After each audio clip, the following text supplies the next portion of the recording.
Assalamualaikum warahmatullahi wabarakatuh. Pada kesempatan kali ini saya akan membahas tentang bahasa dalam perkembangan kebudayaan. Yang pertama yaitu pengertian bahasa dan kebudayaan.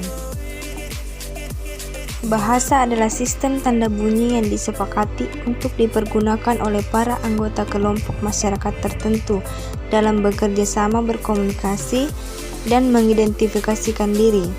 Bahasa adalah sebuah sistem, artinya bahwa itu dibentuk oleh sejumlah komponen yang berpola secara tetap dan dapat dikaedahkan.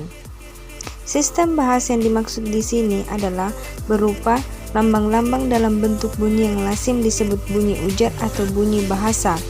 Setiap lambang bahasa mengandung sesuatu yang disebut makna atau konsep. Selanjutnya yaitu kebudayaan.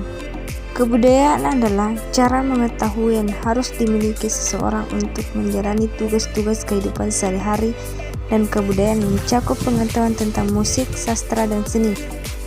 Kebudayaan secara umum juga dapat dikatakan sebagai suatu hasil karya cipta, kebiasaan, kepentingan suatu manusia yang dilakukan dan dijaga secara turun-temurun. Peran bahasa dalam kehidupan sehari-hari. Bahasa sebagai alat ekspresi diri.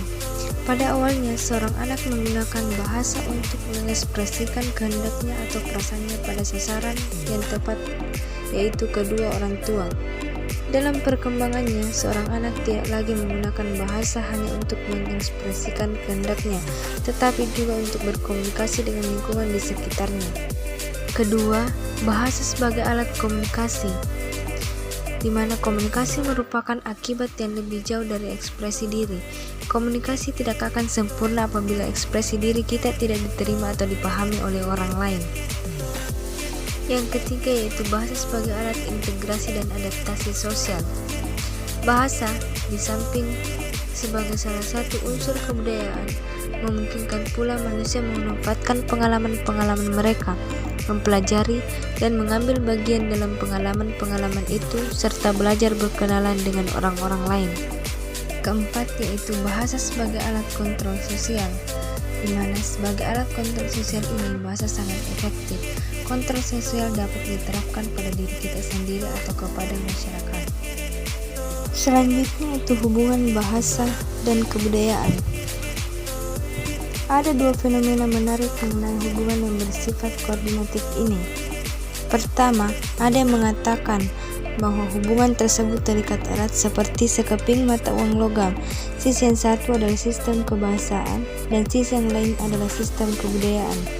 Kedua adalah adanya hipotesis yang sangat kontroversial, yaitu hipotesis dari dua pakar linguistik ternama, Edward Sapir dan Benjamin Lewor.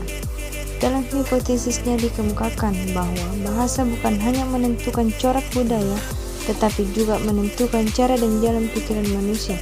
Oleh karena itu mempengaruhi pula tindak lakunya. Kemudian hubungan subordinatif. Beberapa hal yang dapat diklasifikasikan pada pola hubungan ini antara lain. Pertama yaitu berkaitan dengan perubahan bahasa yang diakibatkan perubahan budaya. Hal ini lebih menonjol pada aspek morfologis daripada aspek-aspek linguistik yang lain. Bahasa secara morfologis dapat dilihat dari beberapa segi, yaitu yang pertama penghilangan, kedua penambahan, ketiga perluasan, keempat penyempitan, dan kelima pertukaran. Selanjutnya yaitu tunduknya tindak komunikasi pada norma-norma kebudayaan, di mana tata cara berbahasa harus sesuai dengan norma-norma yang hidup dalam masyarakat, tempat hidup, dan dipergunakannya bahasa tersebut.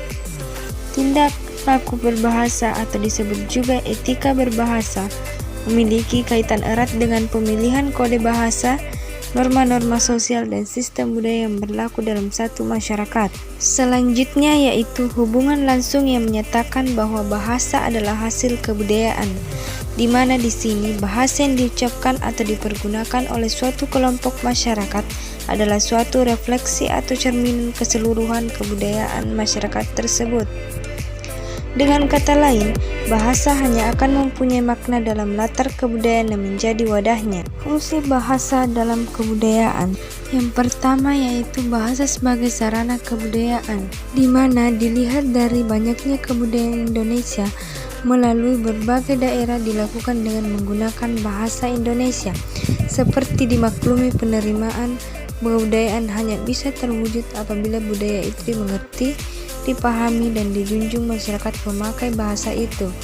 Bahkan sering dinyatakan bahwa kebudayaan dapat terjadi apabila ada bahasa, karena bahasa lah yang memungkinkan terbentuknya kebudayaan.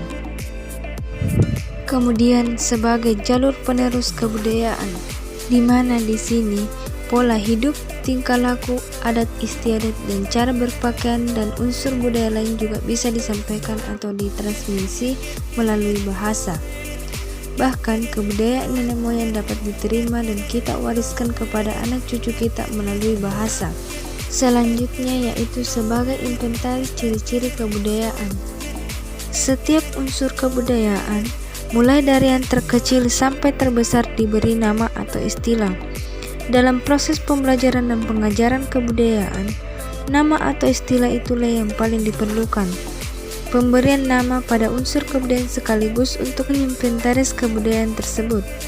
Hasil inventaris kebudayaan dapat bermanfaat bagi perkembangan kebudayaan, khususnya menyangkut penyebarluasan, pengajaran, dan pembelajaran kebudayaan.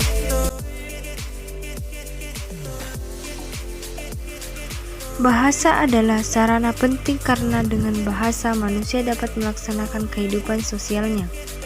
Dalam suatu kebudayaan tentunya diperlukan bahasa untuk memudahkan setiap orang berkomunikasi, menyampaikan ide, pikiran, perasaan kepada orang lain, baik secara lisan maupun tulisan. Fungsi bahasa sebagai pengembangan budaya. Menurut Niels Bohr, ia menekankan peranan penting yang dimainkan oleh bahasa dalam perkembangan sains dan dalam pemahaman terhadap alam sekitarnya.